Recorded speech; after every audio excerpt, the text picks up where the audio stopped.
ሰላም ውድና ተከበራችሁ ቻናል ቤተሰቦች ዛሬ ይዤላችሁ የመጣሁት የኒብ ኢንተርናሽናል ባንክ ሞባይል ባንኪንግን ተጠቅመን እንዴት ወደ ቴሌብር ብር እናሳልፋለን የሚለውን ከመጀመሪያ እስከ መጨረሻ ሂደቱን ስቴፕ ባይ ስቴፕ የማሳያችሁ ይሆናል። የኒብ ሞባይል ባንኪንግ መጀመሪያ መክፈት አለብን። የኒብ ሞባይል ባንኪንግ የዩኤስኤስዲ ኮዱን እንጽፋለን ማለት ነው። እዚህ ወደ መደወያ እንገባለን። ወደ መደወያ ከገባን በኋላ የኒብ ሞባይል ባንኪንግ ዩኤስኤስ ኮዱን ካስገባን በኋላ እንደውላለን ማለት ነው። የኒብ ሞባይል ባንኪንግ ዩኤስኤስ ኮድ ደግሞ 865 መሰላል ነው። ኮከብ 86 5 ቁጥር ታረጉና መሰላል አድርጋችሁ ትደውላላችሁ። በከፈታችሁት ስልክ ቁጥር ትደውላላችሁ ማለት ነው። ይደግማሉ። ኮከብ 865 መሰላል ታረጉና ትደውላላችሁ በዛኛው በከፈታችሁት ሲም ማለት ነው። እንደዚህ ሲንደውል በዩኤስኤስዲ ራን አድርጎ ያመጣልናል። አሁን ውድ ጓደኞቼ ውድ ተመልካቾቼ ማለት ነው ዌልካም ቱ ኒብ ሞባይል ባንኪንግ ይላል። የራሴን ባለ 4 ዲጂት ምስጢር ቁጥርን አስገባ ይላል። እኔ የራሴን አስገባው፣ እናንተ የራሳችሁን ማስገባት ትችላላችሁ። እንደዚህ ውድ ጓደኞቼ አስገብተን ከገባን በኋላ የመጀመሪያ ገጹ የኒብ የሞባይል ባንኪንግ የመጀመሪያ ገጹ ይህንን ይመስላል። አካውንት ማይ አካውንት ይሄ ባላንስ የሚታይበት ነው። ትራንስፈር የሚል 2 ቁጥር አለ። 2 ቁጥር እናስገባዋለን ማለት ነው። እኛውን ትራንስፈር ለማድረግ ስለምንፈልግ ማለት ነው። እሺ እንደዚህ ስቴፑን ስናልፍ እንደዚህ ያመጣልናል። 3 ቁጥር ላይ ትራንስፈር ወረድ ስንል 3 ቁጥር ላይ ትራንስፈር ቱ ዋሌትስ የሚላለ 3 ቁጥር እናስገባዋለን። ሰንድ እንለዋለን ማለት ነው።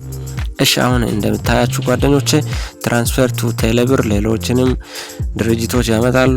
ቴሌብር እኔ ወደ ቴሌብር ማስተላለፍ ስለምፈልግ ስለማሳያችሁ ወደ ቴሌብር እንመርጣለን። አንድ አስገብተን ሰንድ እንለዋለን ማለት ነው።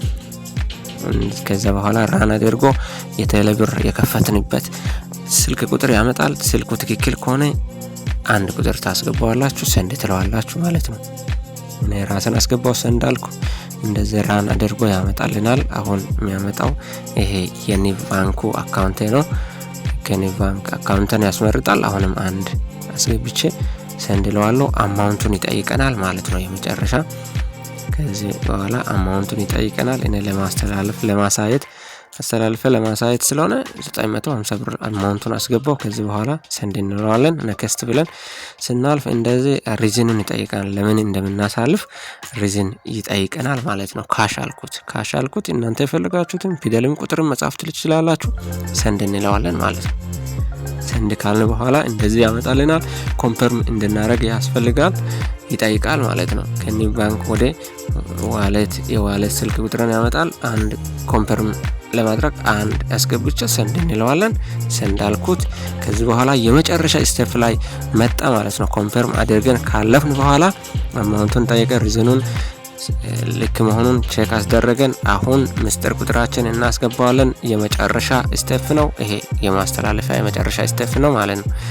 ከዛ እንደዚህ ስታስገቡ ያስተላልፋል። ይቅርታ ግን የኔ ዊዝድሮዋል ሜክስ አካውንት ባላንስ ለዛን ምናምን መኖር ያለበት ከ50 ብርና ከዛ በላይ አካውንት ላይ መኖር አለበት ማለት ነው። እንደዚህ ስቴፑን ስንጨርስ ያሳየናል ማለት ነው። እንደዚህ እየገባችሁ እናንተ የትኛውን ባንክ ላይ ባይ ዘ ወይ ቴሌብር ላይ ለማስተላለፍ ስለፈለኩ ነው እንጂ የትኛውም ቴሌብር ላይ ብቻ ሳይሆን የትኛውን ባንክ ላይ ማስተላለፍ ትችላላችሁ። እንደዚህ ገብታችሁ የኒብ ኢንተርናሽናል ሞባይል ባንኪንግ ተጠቅማችሁ የትኛውን ባንክ ላይ ቴሌብር ላይ የትኛውን ቴሌብር ኤጀንት ላይ ማስተላለፍ ትችላላችሁ። መግቢያው እንዳሳየኋችሁ ስክሪኑ ላይ እንደጻፍኩላችሁ ይሄን ሞባይል ባንኪንግ ከፍታችሁ መግቢያው የረሳችሁ ካላችሁ ኮከብ 865 መሰላል ነው። ይደግመዋለሁ። ኮከብ 865 መሰላል እንደዚህ አደርጋችሁ በከፈታችሁት ሲም ደውላችሁ ምስጢር ቁጥሩን አስገብታችሁ በየትኛው ቦታ ሆናችሁ ምንም አይነት ትራንስፖርት ኮስት ሳታወጡ ሞባይል ባንኪንግ ተጠቅማችሁ ጊዜያችሁን ተጠቅማችሁ ብራችሁን ቆጥባችሁ መጠቀም ትችላላችሁ። በአሁኑ ጊዜ አካውንት ብቻ መክፈት ነው። አንድ ባንክ ከከፈታችሁ ሞባይል ባንኪንግ ትከፍቱና የትኛውም በቤት ሆናችሁ ብዙ ነገር ትከፍላላችሁ። ዲኤስቲቪ፣ ካናል ፕላስ፣ ውሃ፣ ኢቭን እንኳን ኤሌክትሪክ ኃይል አሁን ካለፈ 500 ብር ነው እንደዛ ነው ቅጣት ቆርጦ መጥቶ 500 ተቀጠ ምናምን ነው። አሁን እዛው በቤት ሆነ በሞባይል ባንኪንግ ኤሌክትሪክ ኃይል መክፈል ትችላላችሁ። ውሃ መክፈል ትችላላችሁ። ዲኤስቲቪ ካናል ፕላስ ኦሬዲ ጠፍቷል መሰለኝ። ካናል ፕላስ ዲኤስቲቪ መክፈል ትችላላችሁ ማለት ነው። በጣም ጥቅሙ የጎላ ነው። አካውንት ስትከፍቱ ሞባይል ባንኪንግም ከሱ ጋር እንድትከፍቱ እኔ አድቫይስ አደርጋችኋል ማለት ነው። ኢቭን እንኳን አንድ አካውንት ሞባይል ማለት አካውንቱን የባንክ አካውንት ስንከፍት ያ ባንክ እኛ ሰፈር ቅርንጫፉ ላይኖር ይችላል። ቅርንጫፉ ስለሌለ ባይኖርም ሞባይል ባንኪንግ ከከፈታችሁ የትኛውም ባንክ ላይ ቅርንጫፋቸው እናንተ ሰፈር ያለውን ባንክ ላይ አስተላልፋችሁ ወጪ ማድረግ ትችላላችሁ ማለት ነው።